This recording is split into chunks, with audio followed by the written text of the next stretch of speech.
YouTube, it's just some guy from NYC. Life is good. I'm here giving you episode 2 of New York City walkthroughs.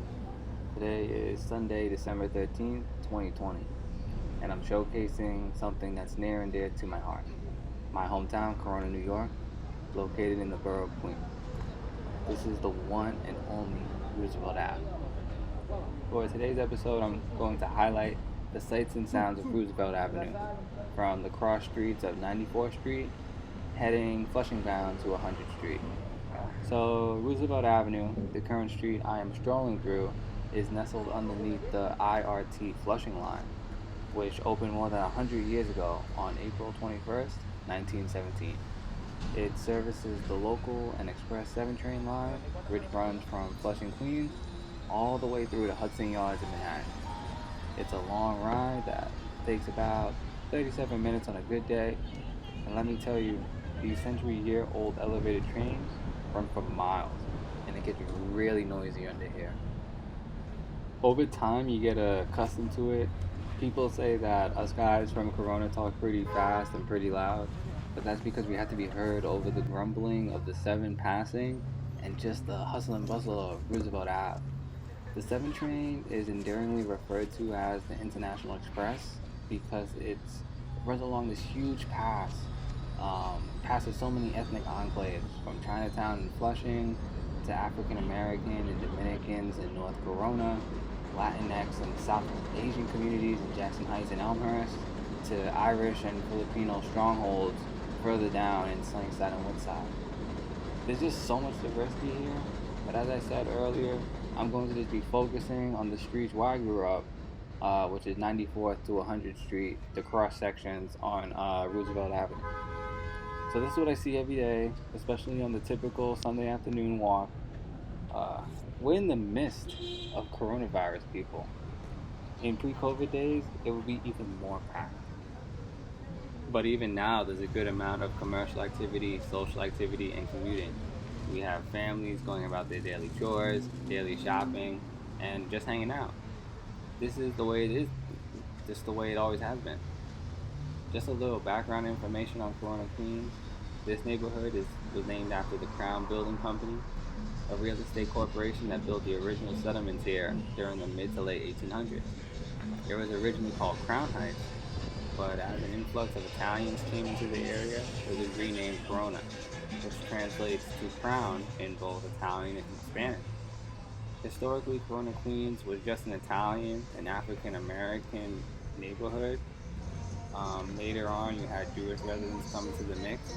But as of this video, and ever since the late 1980s, it has been predominantly Latinx. According to the U.S. Census Bureau, Corona, Queens is now over 75% Hispanic or Latinx.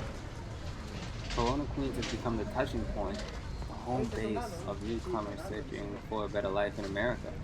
This is where they struggle and strive and succeed. This is where they lay familiar roots and fight to make an honest living.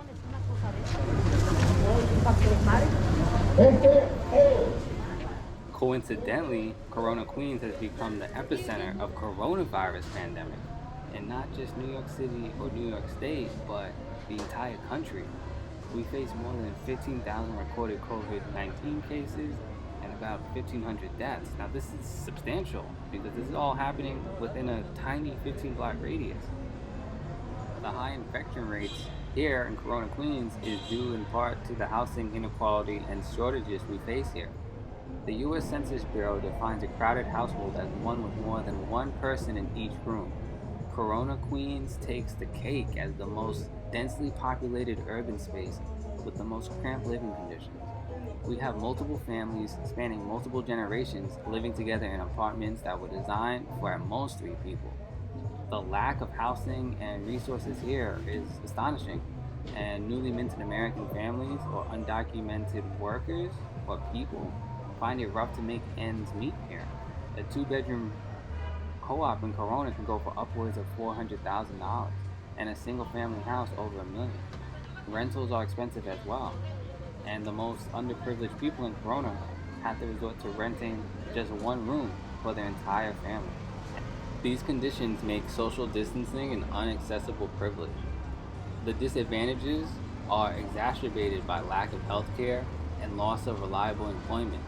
Two factors immigrant citizens and undocumented people disproportionately deal with during this pandemic. Now we're here at the entrance of the 7 train subway. To the left of me, you could see this decent sized queue that has formed. It is the all familiar line of the check cashing office. In this modern and cashless market, having a bank account and a debit or credit card is seen as a safe and sensible option to handle one's wages and financial assets.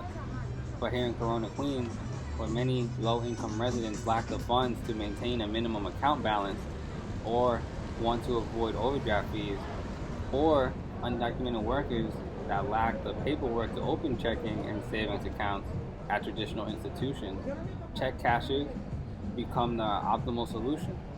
Unfortunately, the long-term implications and losses from check cashing fees, along with the inability to build credit and the stigma of not having a mainstream bank account, only furthers the disenfranchisement we experience in Corona, Queens, and it is a hallmark of the poverty we deal with here.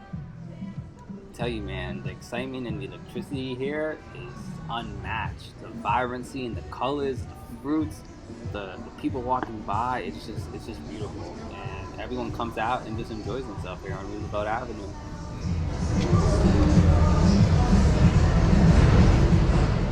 Here we have the jeweler packing up his window for the night, and here we have a religious botanica shop that's displaying saints of Latin and Caribbean Catholicism, various African deities and orishas from Cuban Santeria to Asian Yunnan. Classic New York shop right there. I really enjoy looking at these type of figurines and representation.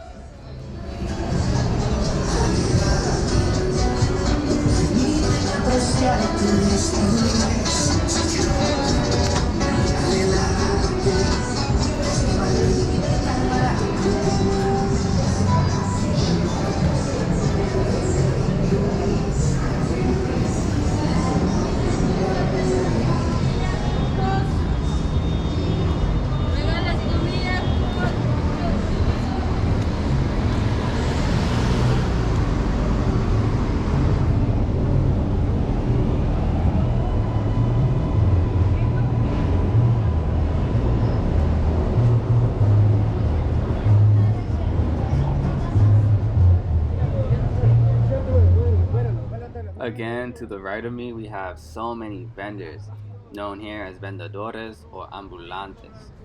Many here are risking fines and summonses being out here, as the city of New York has capped vending permits to only 2,900. Famously, sellers in Queens operate without these coveted selling permits that will legitimize their business here. Despite the risk, the low margins, the competition between food vendors, and fines and arrests from city agencies, the competition here is fierce and it's crowded. In the wake of the virus, many are trying their luck trying to establish a stand here, but the influx of ambulantes is making competition even worse. Still, it's a sight to see. Well, we reached the end of my video. If you enjoyed it, please like, comment, and subscribe. I've been your host, just some guy from NYC, here with New York City Walkthroughs.